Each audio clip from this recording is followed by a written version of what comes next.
Alan Kay is widely credited as the original designer of the Macintosh computer, the computer mouse, and the graphical user interface. What few people know is that these designs were based on extensive research Alan did with children at Xerox PARC in the 1970s. Alan has a PhD in electrical engineering and is currently fellow at Apple Computer. Alan is a professional jazz saxophonist and keyboard artist. His comments today will be based on his continued work with children in a school in Los Angeles. Please join me in welcoming Alan Kay.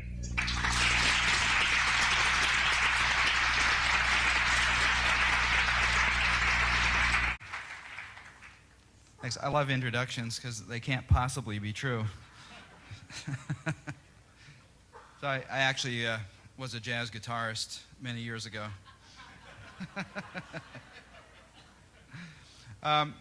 Well, this talk, I think, will be very different from Lucy Feldstad's talk in that it won't be a commercial for my company's equipment.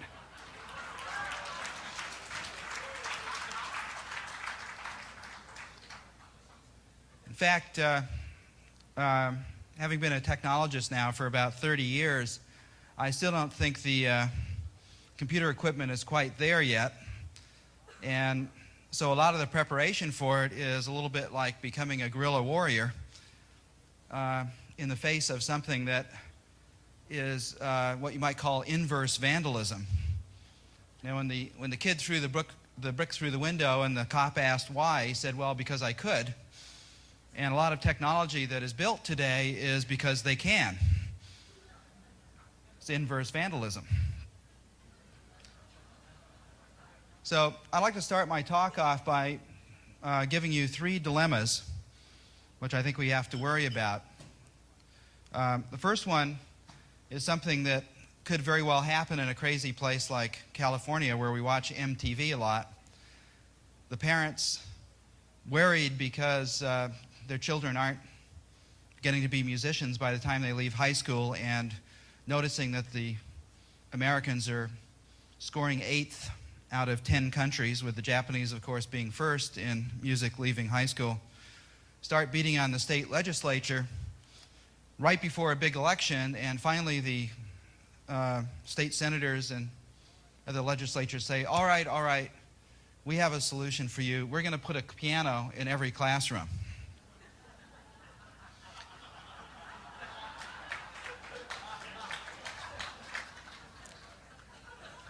Now, unfortunately, we don't have any money to hire musicians.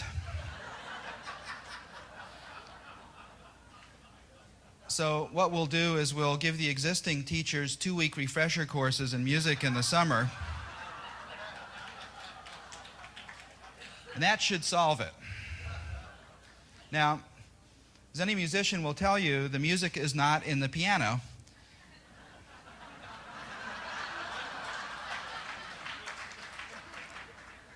Because if it were, we'd have to let it vote.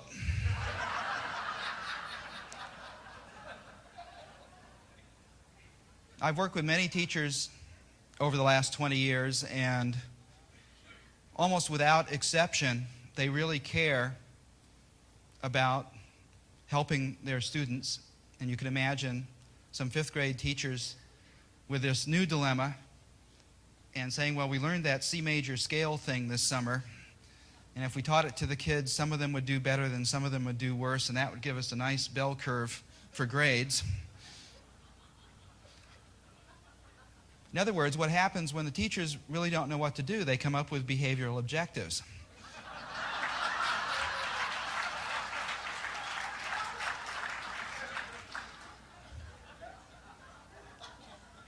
So the problem with this whole scenario is that music, an impulse from within ourselves that can only be amplified by technology, never gets in the classroom. And I'll give you an example of, there are many interesting surveys about music. 2 of them are worthwhile looking at. One was done in the late 70s by Lincoln Center in New York, trying to figure out how they could get more people to come to concerts and wondering what kind of people came to concerts and what kind of people didn't go to concerts. And they did this extensive survey, and one of the most striking things about the results of this survey is that the people least likely to go to a concert at Lincoln Center were the people who, as children, were the audience for Leonard Bernstein's Young People concerts. I was a teenager when he did those, and I remember them as being pretty neat. These people could only remember having to sit still for 3 hours. Somebody was up there talking, they just had to sit still and not fidget too much. That was what music meant to them. So, if you want to do something with technology, you have to find a way of getting an impulse that the technology can amplify. The other survey, which was done by Casio before they got into the keyboard business, they got into the keyboard business because one of the 4 Casio brothers is a pretty good classical pianist. He wanted more people to enjoy music the way he did. His brothers made him do a survey.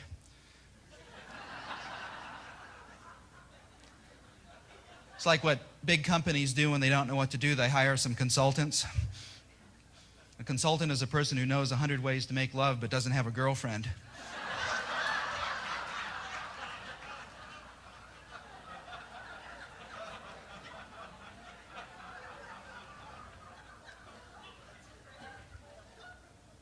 So this Casio survey, which was done in the early 80s, came up with profiles of people wanting to do more with music and so forth. And one of the most interesting one is that they discovered that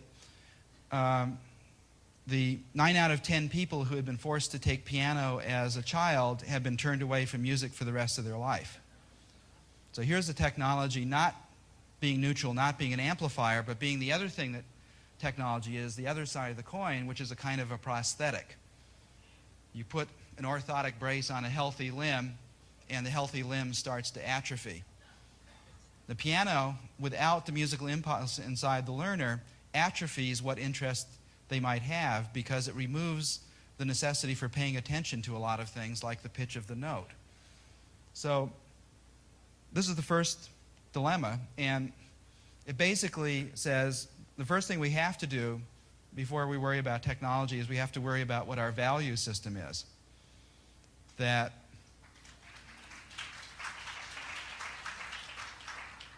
I've worked in schools for more than 20 years, and I've never seen a successful school yet that didn't have a strong parental involvement. And I believe beyond all of this stuff, the values in the home are the dominant factor, that no matter how great the school is or how great the principal is, it's the values in the home. If you can get the parents into the school, as some of the really good schools do, so they can see what's going on, so there's an involvement, it's really incredibly important. It dominates all the other things. Now, dilemma number 2 is that we're dealing with human beings here. And I enjoyed Laurie Anderson's thing, but I think the thing that she overlooked is that human beings break too. We break them every day in our cities, we break them in the schools, we break them in lots of different ways. And one of the reasons we break them is because we don't understand them. We have very old common sense ideas about how we ourselves work and how other people's work and how they should be educated. And in fact, most of those models don't work very well. So I'm going to show you a slide of what we should actually be thinking about. And if we turn the slides on, please. So here's a piece of technology. If you want a screwdriver and somebody gives you this, you have every right to get angry. They say, what? This is the functional part of a screwdriver. Right, you say, but I want a user interface. Because it's the function plus the user interface that makes a tool. When I was making this slide, I looked at the screwdriver for the first time in a new way, and I thought, boy, that is a terrible design for a screwdriver. Think of it. The mechanical advantage is the ratio of the diameter of the handle to the diameter of the shaft. It's small. Best way to hold a screwdriver is like this, but it slides off the screw. If you hold it like this, you don't get enough purchase on it. So I thought, that is a terrible design for a screwdriver. That is the MS-DOS of screwdriver designs.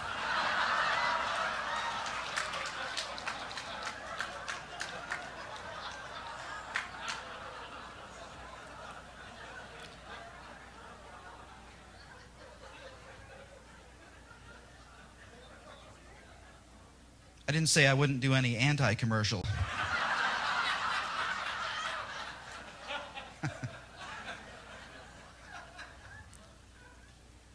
Actually, one of my hobbies is building pipe organs, and I have one of the great books about pipe organs as part of Diderot's encyclopedia, which was published before the French Revolution. It was about 220 years ago. In there are engravings of the tools they used, and in there is an engraving of a screwdriver that looks just like that. So this bad design has been around for more than 200 years, and people use it and learn it and get proficient in it without ever thinking about it.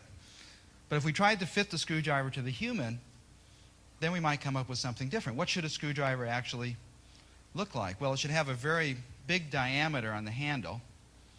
We have to bear down on it, and we want to have as much friction as possible. So what should the handle look like? It should look like a ball.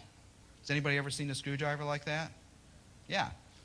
About 5 years ago, somebody went through the same thought process I did and said, that is a terrible screwdriver. I might have compared it to COBOL instead of MS-DOS, but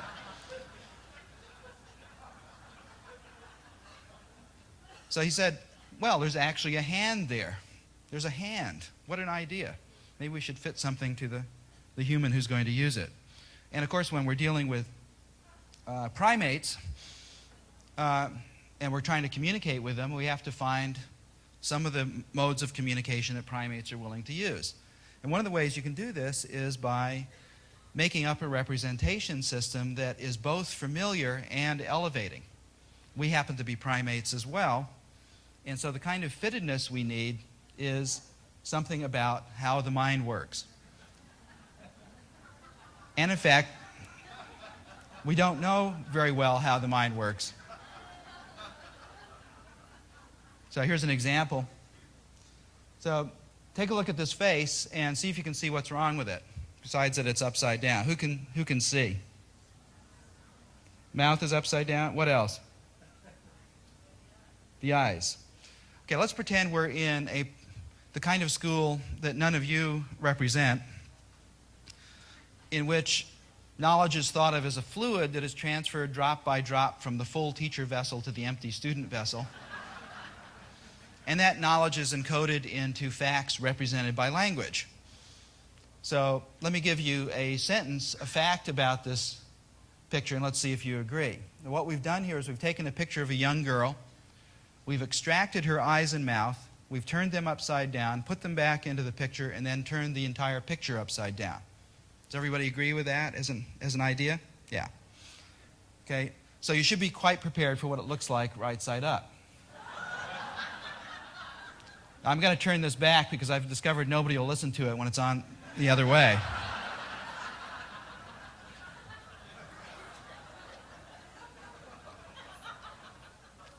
Nasty, nasty.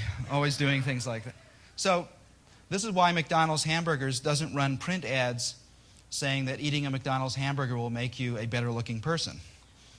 Because in English it is absurd.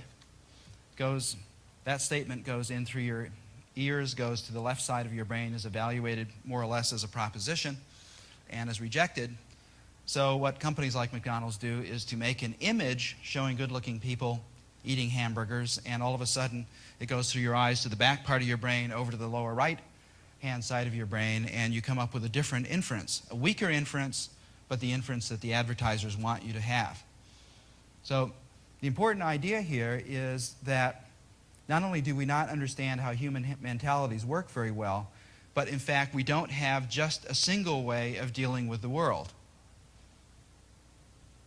We have a body way of dealing with the world. We have a visual way of dealing with the world. And these are things that Lucy mentioned in her talk. But here's the kicker. If our mentalities deal with the world differently, then it's not enough to say if we only remember 20% of what we hear, and we remember 40% of what we hear and see, that we should concentrate on the image. What if the really important stuff can only be learned through language? Should we be concentrating on the image? Should we be turning people back into denizens of the Middle Ages, learning things by watching beautiful stained glass windows that now move? No. We have to have a better model of how our mentalities work in order to understand how to use images, how to use symbols, how to use things that we do. The first order theory doesn't wash. It's not good enough. We have to understand enough about what's going on so we can transmit the ideas of our civilization in a way that doesn't dilute them down to make gibbering idiots of the kids.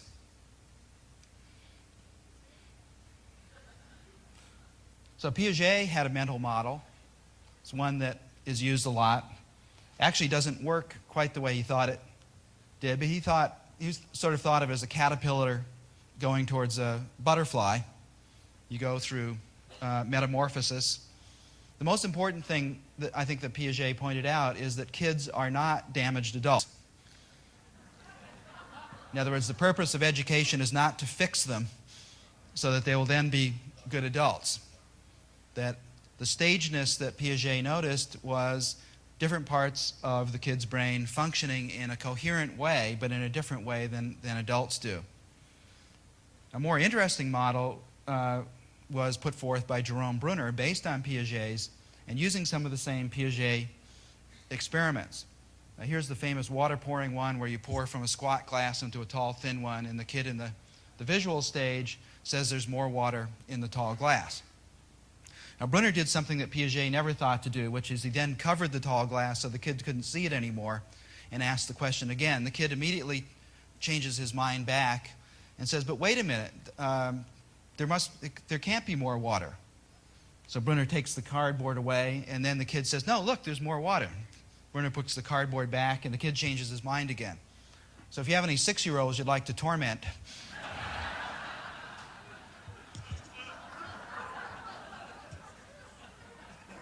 now these results are not predicted by Piaget's stage model.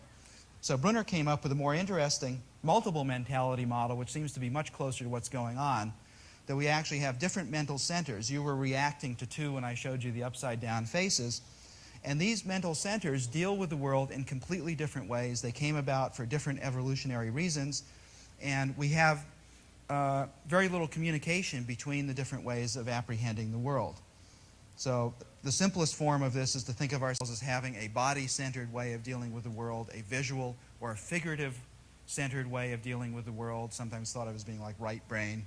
And we have a symbolic way of dealing with the world. Now, psychological theories aren't worth a hill of beans unless you can get some ideas from them. So here's one of the things you can do with Brunner's theory. Suppose you're interested in getting very young children to write coherent compositions and essays. Even though the kids are at an age of, say, 5, as this child is, isn't really very good at sequencing.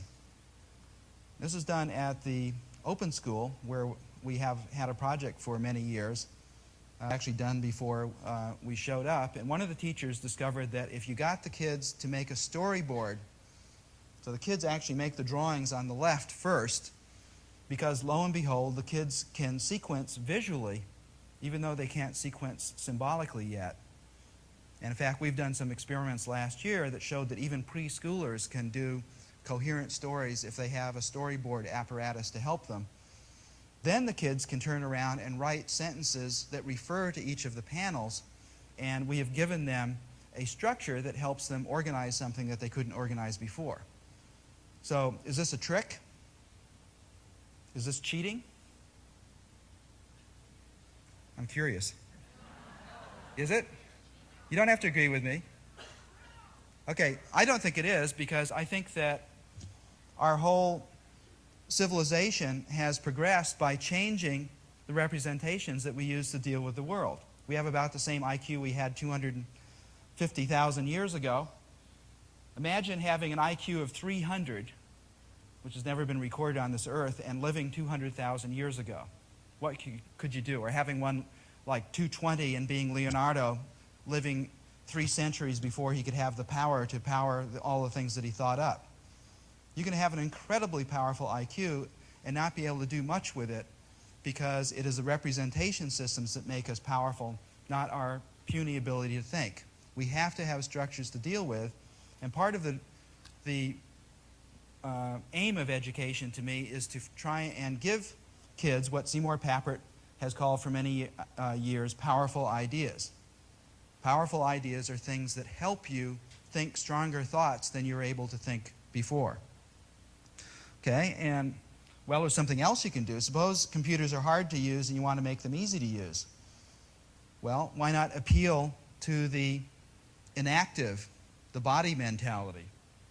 Because it knows how to move things around. Why not appeal to the iconic mentality, which can keep track of 100 images at once, can find the picture of the elephant 4 times faster than the word elephant, can remember images from many years ago. Let's try an experiment. How many people flip channels on television? How many people have flipped into a movie they haven't seen for 20 years? How long did it take you to recognize that movie? How long? A few seconds, right? So think about that. 20 years ago, you saw this movie. You were probably with a close personal friend. You didn't know you're going to be tested 20 years later. Randomly, while you're worrying about something else, you flip into the middle of this movie, and in the middle of it, without any preparation, about 90 frames later, you've recognized that movie. How many people knew what was going to happen next in the movie after they recognized the movie? Right, that's a smaller number, but many people do. Think of what that means. The iconic mentality has a staggering ability to recognize places we've been before. But in order to make all this stuff work, we can't get rid of the symbolic mentality, because the symbolic mentality, which given the correct context, is the one that took us out of the Middle Ages through the Renaissance and gave us the civilization that we have today. When it rules, we lose it because it separates us from the earth. But if we throw it away in an attempt to get back to an image-dominated way of thinking about things, we give up our ability to deal with the world. So we have to balance these things in a very important way, and this led to this machine back in the 70s, which is the forerunner of the Macintosh. We worked with some 300 or 400 children, and the result was this Macintosh-like user interface, which then got put on the Mac and is proven so popular that is now spreading like wildfire through various other manufacturers' machines. And the reason it is that it wasn't actually a random event. It was based on a psychological model of Brunner's that actually did seem to have something to do with the way people dealt with the world, and we were able to give them an environment that allowed them to make this formerly alienated world part of their own. Okay, so that's the second idea, and the result of that is something like this. Let's roll that first clip.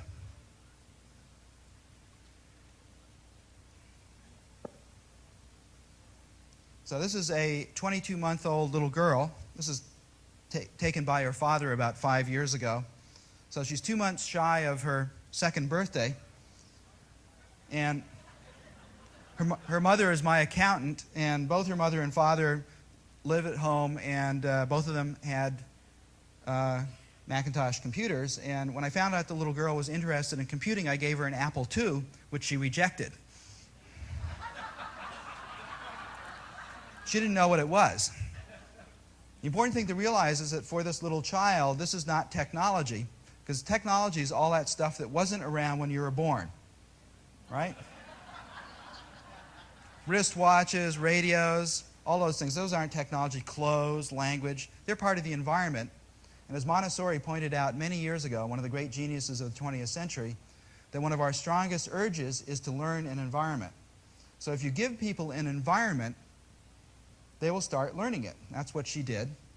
Now, we never worked with a child this young at Xerox, but it was wonderful to watch her confidently using this system. Now, don't be impressed by this, because she's already been using the Mac at for about 6 months by the time this was taken. So I thought, okay, I believe that she's doing this, but what happened next really surprised me. She wants to save her, wants a new sheet of paper actually, so she saves her drawing using the pop-up. She goes to the pull-down to get a new one, and she's off and rolling again. So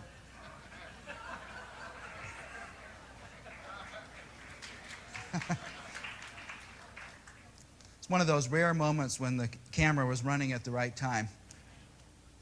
So the idea, we were so intrigued by this that we tried the little girl out on many different Macintosh systems, and we discovered she was about 70% literate in this kind of interface. That she could take a very hard application like Aldus PageMaker, desktop publishing, start it up, make marks in it, print the marks out, save the marks away, get the marks back. Couldn't read yet, but she knew what where all of the commands were. About 70% of the things you expect from one application to another. So by having a psychological model that creates an environment that the person's inborn drive to explore, just as Montessori said, you can do incredible things. Okay, so I'm going to skip the next segment. This is for the video people who are, there are people behind the curtain back here. It's not all being run by computers. Now here's our third dilemma. Third dilemma is that nothing is holding still. And I was interested in the references to McLuhan and the invention of the printing press, and I happen to be a big fan of McLuhan. And one of the things that McLuhan pointed out about when new media come in and take over for the old is that they don't know what to do with themselves for 20 or 30 years. When Edison invented the motion picture camera in 1895, he thought the maximum movie that anybody had ever shown would be about 6 minutes long, because they couldn't figure out what to do with it. They had whole shots. Nobody moved the camera in shooting until 1915, when D.W. Griffith did Birth of a Nation. And he was the person, after 20 years of movies being around, was the person who invented the modern language of film, which involves montages and zooms and close-ups and tracking shots and all of the things that we're used to today. And McLuhan pointed out that was exactly true for what happened after Gutenberg. That the Gutenberg Bible was a big, heavy book, the same size as the manuscript books handwritten by the monks. Why was it the same size? Because they didn't know what size a book should be. So they said, make it this size, we'll imitate the script of the monks in the fonts that we have, and that's what a book is. A few years later, the infamous Aldus, whose last name, by the way, is not PageMaker, but that would be great if it was. But his name is Aldus Manutius, who's a Venetian printer. He came to several insights. One is that people probably wanted to read more than the Bible. So he and his sons went out and gathered up most of the extant Greek and Roman writings of the day. They published some 40,000 books. Think of what that means, from going from practically zero. There were 390 books in the Vatican Library in the year 1400. Printing press is 1452, and by the time Aldus died, his company in Venice alone had printed 40,000 different titles. The wealth of the ages. So Aldus, in our terms, was the person who realized you needed a network, right? You need access to a lot. And Aldus did something else for which he'll always be my hero. He decided that books should be the size they are today, this size. And the reason he decided they should be this size is because that was the size that saddlebags were in Venice in the late 1400s. Books could now be lost.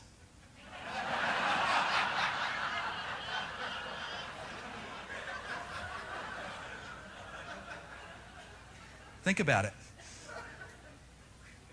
Because they could now be lost, they didn't have to be owned by institutions anymore. You could take them with you. Something disastrous could happen, you just get another one. That was a paradigm shift, and this forced Aldus to become one of the first typographers. These scripts didn't shrink down very well, and so Aldus had to invent a new formation for alphabets based on Roman characters in order to get legible type in these small books. So that was a huge change. Now, where are we? How many people would feel okay if their computer, I don't mean in the pejorative sense now, but I mean in the sense our computers cost a few $1,000s. We don't want to be lost. We don't want something to happen. We don't go out to the store. It's not like a digital watch that costs $10.95 and we jump in the pool with it. We are in the stage right after Gutenberg, right? The desktop computers look just like time-sharing terminals. Time-sharing systems are the manuscript culture owned by big institutions. Big institutions knew how you should do your religion. They're always saying how you should go along with them because they're big stuff. Desktop computing. I'm not really being that facetious. Think about what the book actually meant to creating the individualized man of the Renaissance, where you could go away by yourself. You didn't have to be educated with other people if you didn't want. You could go away by yourself and form your own opinion. And then the big revolution happened as Aldous and the other printers started spreading many different ideas around. The Catholic Church didn't even suppress the printing press because they thought it was an automation of a process that they found laborious. They had no idea that it was going to do them in. No idea whatsoever. Now, the important idea here, I think, is to realize that we haven't had our Aldous. We don't have computers that we can afford to lose yet, but we will before this decade is out. And that will be a great and enormous change in the way we deal with computing. And it also means something else. Nothing that happened between Gutenberg and Aldous counted. Right? And that means every thought that we think about computers today is likely to be totally wrong, because computers are not yet in their final form. Well, slides again, please. So, one of the ways of thinking about this is that there are actually 3 revolutions in the way we think about computers. One of them is going from batch processing to time sharing, which happened in the late 60s. The one that we're involved in right now is this Gutenberg type revolution where we have the machine on our own desk. It's a personal computer. But the one that's going to endure is the one that some of us call intimate computing, where the computer goes with you right now. Let's test this out. How many people have a full-fledged computer on them right at this moment? Hold it up. Well, that's okay. That's better. How many else? Is that okay? That's better. A few years ago, you couldn't even get one. Now, 5 years from now, probably half of this audience will have something, and 10 years from now, everybody who now has a piece of paper and a pencil will have something that is continuously communicating with a global information utility that is just like a power and lighting utility. It's something that is supplying us with access to information. The complete set of issues change. Now, of course, we're going to all other media, but the big thing that's going to happen is the way we deal with the computer, our relationship with the computer, is going to change once more. And so if we spend too much time tooling up on what is now an obsolete version of technology, the desktop computer, and don't look ahead enough, we're going to miss the most important revolution, which is I call the Aldous revolution. It's a revolution where we do mundane things on the computer as well as important things. And it's the mundane things that turn into creative ideas. The thing you do on the back of the envelope now are the things that are really important. Somebody was asking right before I came on, well, how are the parents going to turn on the computer? Do you turn on your watch? See, we can't think about it the same way. These computers of the future will not have an on-off switch. They'll be doing things too important for you to ever turn them off. Okay, so here's another way of thinking about it is use the same kind of materials and change the architecture. Amazing things happen. The Greeks were smart, but they had a really hard time letting the light in the temples because they used so much material just holding the roof up. And it is amazing fact that some of the larger Gothic cathedrals of Europe have about the same amount of material in them as the much smaller Greek temples, but that material is in a beautiful spider work, lace work of balancing stresses to the ground that lets these enormous windows the light in from the outside. And a couple of hundred years ago, we went to a completely different set of leverages, which is pulling on things instead of pushing. And that allows us to build a geodesic dome, if we wished, over all the Gothic cathedrals ever made. Each of these architectures is the dominant thing. Architecture dominates material in every important instance. Now, let me show you some examples of how I think we have to at least start dealing with this. A few years ago, I visited, right. Forgot I have to communicate when I want the slides on and off. A few years ago, '85, I walked into a marvelous public school in Los Angeles called the Open Magnet School. And I was there for about 2 minutes, and I thought, boy, we could do some really neat stuff here. And the principal, Bobby Blatt, was absolutely unafraid of anything I suggested. In fact, she managed to scare me before our first meeting was out by convincing me to try and do a project using the entire school, not just the 5th grade like I wanted to. And so for the last 5 years, we've been dealing with an entire school, which now numbers about 375 children in 12 classrooms, deployed as 6 double classrooms. And I think the most important point I always want to make when I talk about the school is that we didn't go in and make the school great. This school was already great. In fact, we used to mumble to ourselves that line from the Hippocratic Oath, which says, "Above all, do no harm." This was a school that had a strong involvement with parents. It had a value system. It had a way of dealing with the acquisitive and the inquisitive nature of the children. It was set up, in fact, a lot like a graduate research program, where the kids were the researchers and the teachers were the facilitators. It was a facilitation model of knowledge rather than this eyedropper knowledge. And in fact, this is a garden that they have that was built by tearing up the asphalt of part of the schoolyard, in which they do a curriculum which is called Life Lab, which is in 40 or 50 schools here.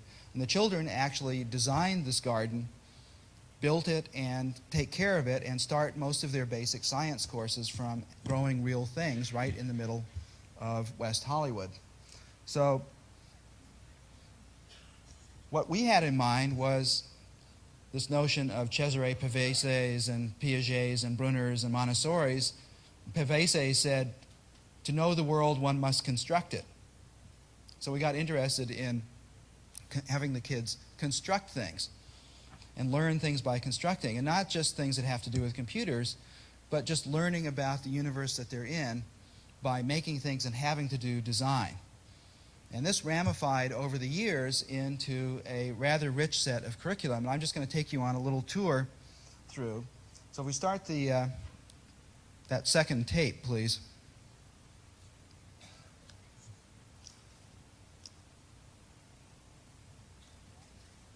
And it's a rather modest setup. The magnet schools are often in bungalows, temporary structures perched on the playgrounds of other more kosher type schools. Demographics are in the rough ratio of Los Angeles as a whole, because that's how they choose the kids for the school. And here are the kids designing the garden, and because we study animals as well, we have a beautiful pond that they built. Now here they're doing something that I'm not going to tell you what they're doing for a minute. See if you can figure it out. I can tell you this is a design exercise.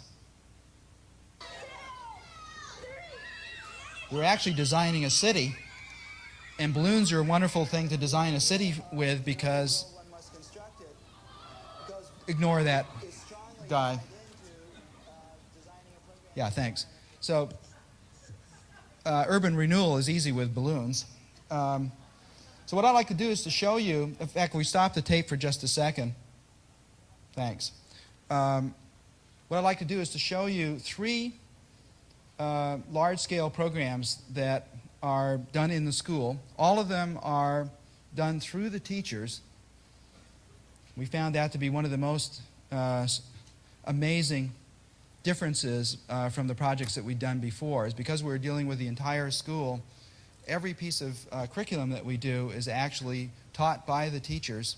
We are in the classroom as observers. Sometimes we help, but the teachers are the ones that lead the way. And none of the teachers in the school were picked for being experts in computers. Most of them had never used a computer before.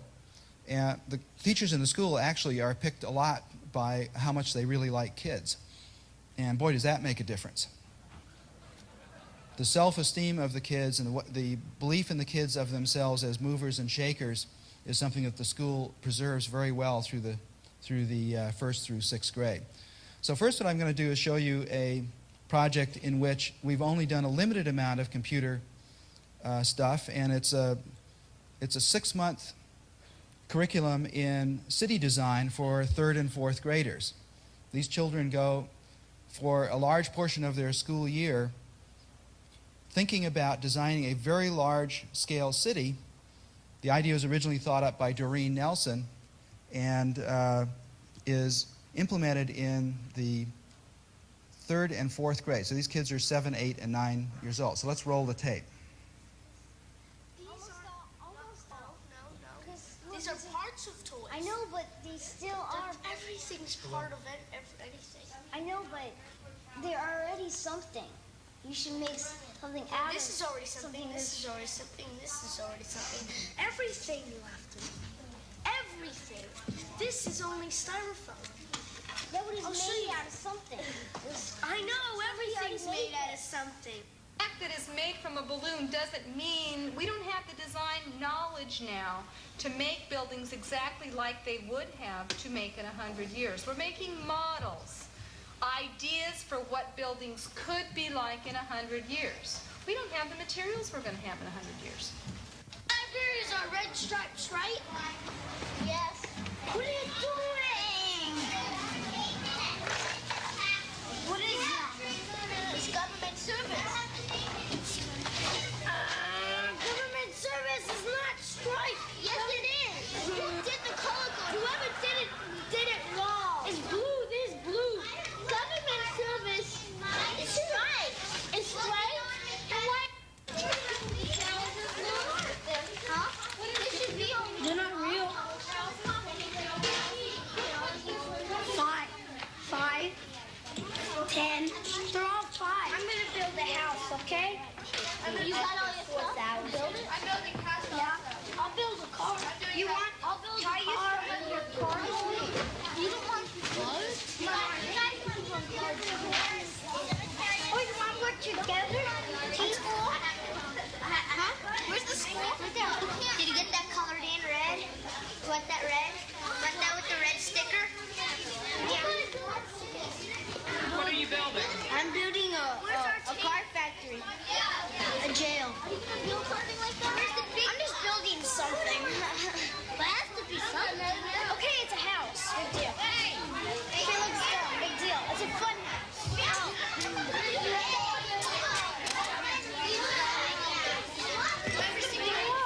There was no fun house in our map. Big deal. Stick that in. Look, it's a house, okay? Wait, do it again and stay in character and narrate. Let me do the character part. You'll be the building. Yeah, I'll be the building. Yeah, you're You don't know what's going on. I'm the person, and he's the building. He's the building? Okay. Kurt.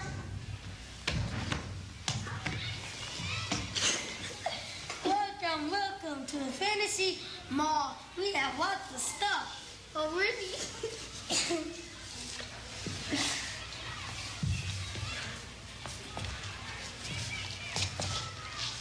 Oh. Hey, what happened? The building collapsed. They went through. The building collapsed. He was trying to see the moon, and the building collapsed. Okay.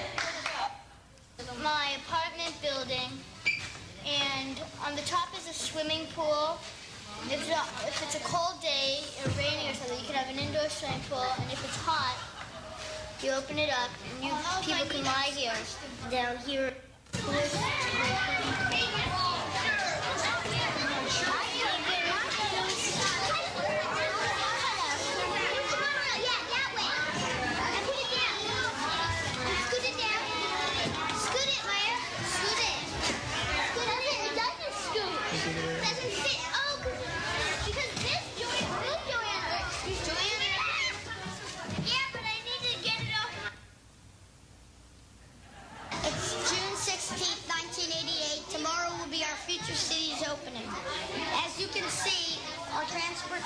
Our monorail has just been strung. And all the buildings are beginning to look like buildings. All the buildings are being checked and painted. And now we cannot pick up the sites like we used to because of the monorail and transportation. We now have these things on our sites. Everybody that wants to have air transportation, land on their site must have this. Dickie Fox is that commissioner. Tova Katz designed this whole monorail and monorail station. She's the commissioner of land. She's also helping us with sidewalks. These are my sidewalks in my building. Look. It's all earthquake tested. Then comes Daniel Robbins, the teleporting man. He puts paper towel rolls on our sites to have it be a teleporting station. Your city's just getting to look like a real city, kind of getting to look like Disneyland because of the monorail, kind of getting to look like Los Angeles because of how crowded it is. It's starting to look less crowded than it was when we were making our study models. And then at the end, we're going to all duck down and then put our eye level to see what a person 1 inch tall would look like the buildings. Okay, stop the tape for a second. So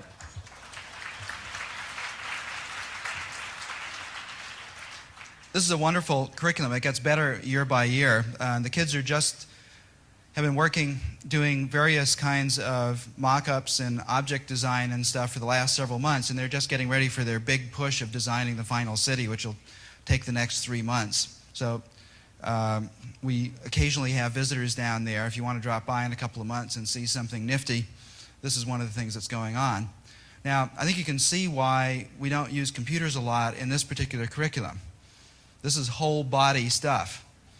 And having the kids being able to crawl around and interact the way they do. They are in different quality control groups. They chose those quality control groups because they do an instant city in the beginning of the thing. It turns out to be a nightmare. And they realize that they have to have groups that are responsible for things like parks and schools and garbage removal and a whole bunch of things that they never thought of when they started. So it's a very wonderful process. We do use the computer for simulating some communication city systems, spread of pollution, and small number of things like that. But this is an example of something that if we were to transfer it to a computer right now, we would kill about 90% of what's good about it. So it's a perfect example of, leave it alone, it's great. We'll be able to have more and more computer involvement as the next decade goes by, but we're still not going to ever take the bodies away from the kids. That would be the cruel thing. As long as they've got bodies, they have to use them and interact and learn with them. Now, another thing that we helped in the school was an already flourishing music program, which is being done in spite of Prop 13 taking away the music and arts stuff. And since a lot of us were musicians and think that music is what makes life worth living, we wanted to help with that. And again, we'd had some experience with computers and music. There was some of which was positive and some of which wasn't positive. But we decided to do something else. Instead of aiming directly at the computer, what we decided to do was to see if we could turn every kid into the school into a musician by getting them to sing more and more interesting kinds of things. And each year, the principal Bobby Blatt, sets up and does a full evening musical with the 3 older grades.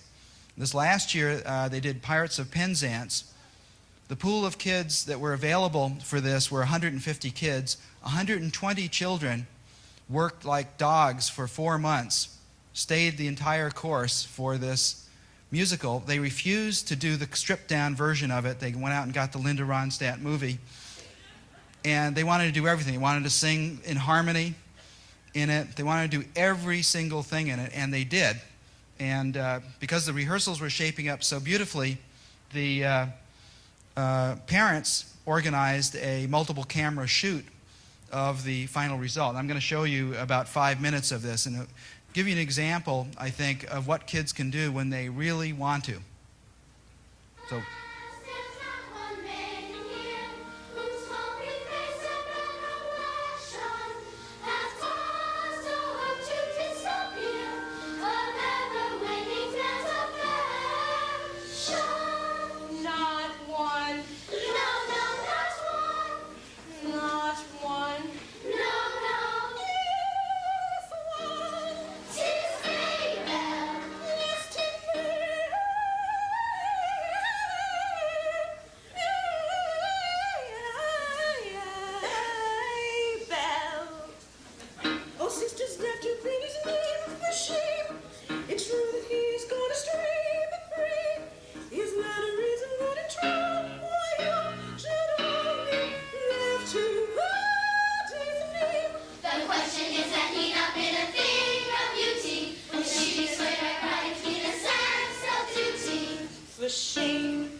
Although our dark career sometimes involves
Okay, skip to the next gap, please. So you get the idea. Now, we're doing this largely because it's fun, and things that are fun are intrinsically worthwhile doing. But also, each of the things that we've set up there have the kids getting interested in what you might call the ecology of interaction between things that have many complex interacting parts. Whether it's a city worked on by 60 children with hundreds of buildings, whether it's a musical worked on by 120 children, all sorts of timing and coordination. These things are actually a lot more like the real problems of life than most of the problems that the children get to work on. And what's even better is that they are fun in a way that the children can commit deeply to quality. We measure, you might ask, how do we measure our progress in this project? We measure it by the quality of the things that the kids do, how deep they're willing to go, how much they're willing to work on their own without being pushed. The depth of their knowledge is what we're interested in, because this school is about the liberal arts, and the liberal arts is about interacting with our humanness in a depth way. So now let me finish by just showing you a couple of examples of some of the computer stuff we do. And here we're going to go to a 4 or 5 classroom. The kids are 9 and 10 years old. And what we'll see is some work that they've been doing on simulating animal ecologies. Not just simulating the animals, but simulating the environments in which the animals have to work in. So let's run. You see, this looks a little different from the IBM classroom, because as the camera pans around, you won't see any computers. The computers are actually all in these special desks we built, so they don't get in the way. They're always on. Nobody has to switch them on. The kids don't have to use them for anything. The teachers don't have to use them, but they can if they want. And they use them quite a bit.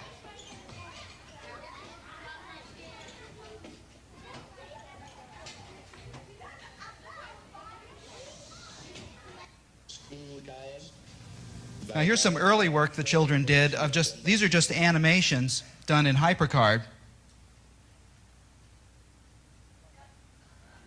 So these are like Disney animations. There's no artificial intelligence behind any of these creatures.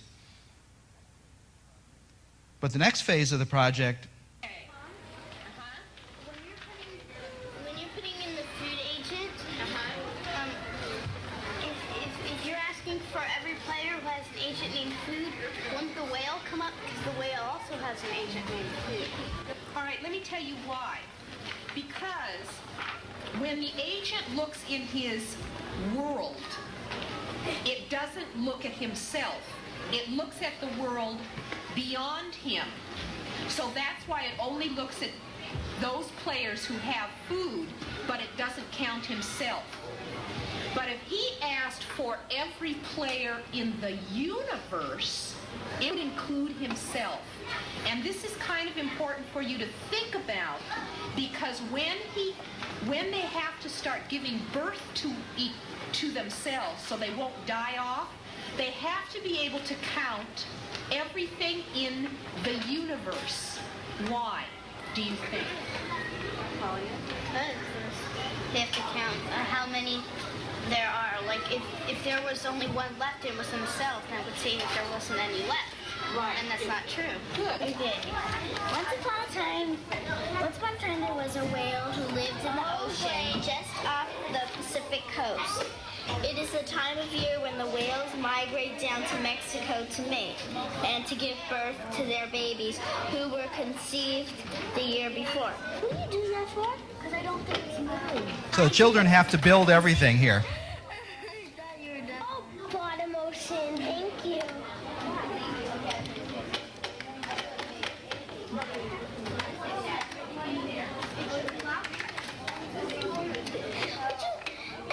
It's okay, it's ocean, is it? Go to the top. Let's see if it works.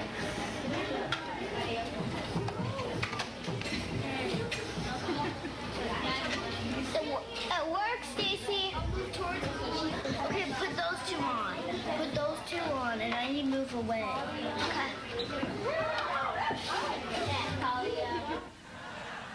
So here's kind of an example of a project they do. This is an ecology that has a clownfish and some sea anemones and food and predators in it. This is done in a new kind of programming language we invented for this project called Playground. And what the clownfish does, besides getting food, is it eventually picks an anemone that it likes, and it spends a little time getting closer and closer to the poison, absorbing a little of the poison, and it gradually acclimates to the stingers of the anemone. You see, it's just now foraging for food, and it hasn't seen the shark yet. The shark hasn't seen it yet. So eventually it will go back to the anemone and acclimate some more. And at some point the shark will smell the clownfish and start moving towards it. Now, this is not an animation, because you could put the shark in different places and you could put the clownfish in different places, and each of the entities there is independently controlled. They have little artificially intelligent minds. Okay, and now the shark sees it, and the clownfish sees that the shark is coming, so it makes a run for the anemone and gets there just in time, and the shark is repelled by the anemone. And in fact, will go back and forth quite a bit until something else comes out to distract the shark away, some new food source. So stop the tape right there, please. So that's an example of, that's sort of the version, that's like the city building project. There are lots of different animals, they have lots of different behavior patterns, and it's another design project that gets the kids to learn about things by actually making them. Now, they have to read lots of books, but they read the books because they want to read the books, because they want to find out about the things that they're constructing. So we don't tell them to read the books, but we have the books around so that if they want to learn more about something, and they always do, then they'll go and read the books themselves. If you think about it, this is sort of the way we like to function in adult life. We like to have our own interests. We like to go on our own volition, follow up the things that we're interested in, and a well-designed curriculum environment will have things set up so that the things that the state of California and the parents want the kids to learn will automatically be learned in the midst of this much more exciting stuff that is much more like real life. And the kids know the difference. One of the biggest things, this is something that Dewey pointed out in 1895, was that most of our kids are disenfranchised from most adult pursuits. A little kid dressed in a nurse's uniform and holding a doll can't do the real content, only the form of what the adult nurse does. Whereas the kid in Africa learning about bows and arrows and shooting rabbits is actually learning through play what the adults do. And that's been the way of humanity for the last several 100,000 years. We learn in play what we do as adults, except now we can't. Except now we can. Because we can now structure the kinds of play that the kids want to do so that they are actually doing things that have content and projections into the adult world. So this stuff is really strange, new, interesting, maybe a little scary. But as always, the best weapon we have to deal with things like this is the one between our ears, providing it's loaded. Thank you.